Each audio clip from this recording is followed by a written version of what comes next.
سيادة المجاهد الانتحاري، أنا المكفي على الخدمة 3 أيام. أنا في الحرب في الخدمة وسعادتك نام. أنا اللي دولابي في المخلة وجسمي عليل ولا بيخلى من الآلام. أنا الحارس على وزارة وفي المترو وفي الحارة. أنا اللي بيدي ملزوق على الأسفلت. سعادتك تقتل الناس ليه وتقول أنا اللي قتلت؟ يا باشا الكذب حتى حرام. أنا المكفي على الخدمة 3 أيام. أنا اللي معاك على أعاديك ولوني منه لون في عينيك، لكنك عادي تشتمني وحر إن عوزت تقتلني. وأنا مأمور وبرضه أحميك وبرضه أتلام. وأنا المكفي على الخدمة 3 أيام. أنا سيادتك ما سبتش فرض بصلي في خدمتي على الأرض، وبفطر فول وبصلاية وبتسحر على جراية وبحمل عرض وبحلم بس اني انام. ده انا المكفي على الخدمة 3 ايام.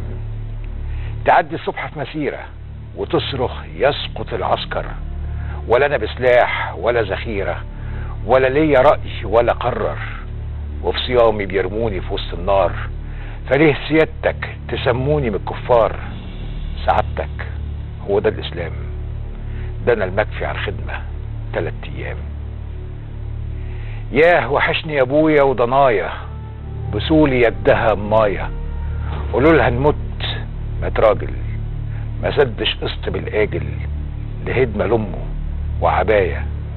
يا باشا اجازتي كانت بكره، اديلي شهر ما نزلتوش. اسبوع ابني على فكره اللي ما اتسمى ولا شفتوش كان امبارح، لا انا شايفه ولا رايح.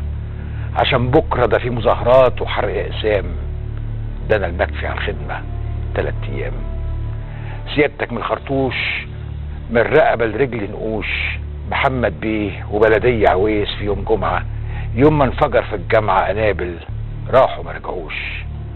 في نفس اليوم ضربتوا علينا برصاص حي. تقولش سيادتك احنا يهود وتزعق تهتف الله حي. انا على المكفي على الخدمه 3 ايام. قصيده كتبها الشاعر صلاح نسيري، شاعر من المنصورة، بيعبر عن آلام العسكري البسيط اللي بيروح ضحية الإرهاب والمظاهرات، وهو مجرد واحد في حالة، مجرد واحد بينفذ أوامر، مجرد واحد شغلته يحمي الناس. رحم الله كل شهدائنا.